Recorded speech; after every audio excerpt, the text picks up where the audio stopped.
सुप्रभात मंडळी. मी नीलिमा पटवर्धन आणि आपण सध्या वाचत आहोत प्राध्यापिका सौ मीना आंबेकर लिखित हितगुज हे त्यांचं पुस्तक. आज जो लेख मी वाचून दाखवतेय त्याचं नाव आहे मनाचं घर. सकाळमधल्या सुंदर सुंदर फ्लॅट्सच्या जाहिराती वाचत असताना माझ्या डोळ्यासमोर एक वेगळंच घर उभं राहिलं.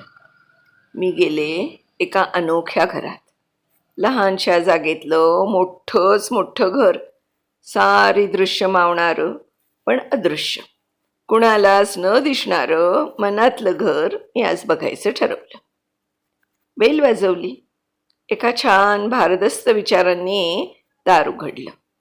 आत एका सोफ्यावर एक सुंदर कल्पना बसली होती. हसत हसत माझं स्वागत करून तिने मला सगळं घर दाखवलं.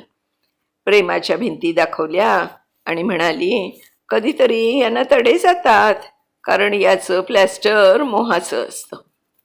कुठेतरी सुंदर आणि रंगीत गुहेत गेल्यासारखं मला वाटलं. छत बघितलं तर मला तिथे आशेचे निळे निळे ढगांसारखे तरंगच दिसले. प्रकाश योजना तर अप्रतिम होती. आत्मविश्वासाचे दिवे झळकत होते, कुठे प्रखर तर कुठे मंद. पडद्याचं कापड एकदम वेगळंच वाटलं. कल्पना म्हणाली, टेन्शन नावाचं कापड सध्या फारच लोकप्रिय आहे. मी पडद्यांना स्पर्श करून पाहिलं. काही दाट रखरखीत तर काही मऊ चिरचिरीत होते. सहजच मी गॅलरीत डोकावले. फारच छान होती ती. मी डोळे भरून बघू लागले.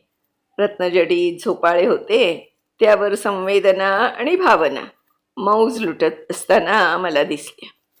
ही गॅलरी सर्वांनाच नसते, फक्त खास कलाकारांनाच असते, कल्पना म्हणाली. खाली वाकून बघ, या पार्किंगच्या जागेत स्वप्नांची छोटी छोटी हेलिकॉप्टर्स आहेत. उंच भराऱ्या घेऊन ती परत येथे येतात. आमच्या या घराची दारंही विविध प्रकारची असतात. कुणी घराचे दरवाजे कायमचे बंद ठेवतात, कुणी टकटक केल्यावर उघडतात, तर कुणी सतत उघडे ठेवतात. आता ऑटोमॅटिक दरवाजेही निघाले, कल्पना सांगत होती. या घराची लोकेशन मी तिला विचारली. अगं, अजून ना शास्त्रज्ञांना ना डॉक्टरांना समजली या घराची लोकेशन, कल्पनाने उत्तर दिलं. पण आमच्या हिंदी चित्रपटातील नायक प्रेमाची किंवा दिलची जी गाणी म्हणतात, आपल्या हृदयाकडे बोट दाखवून, तिथेच असेल बहुतेक. या घरात फारशी प्रायव्हसी नसते. छोट्या मोठ्या गोष्टी घडल्या की त्या, या बघ 2 गोल खिडक्या आहेत ना बाहेर उघडणाऱ्या, त्यातून लगेच दिसतात.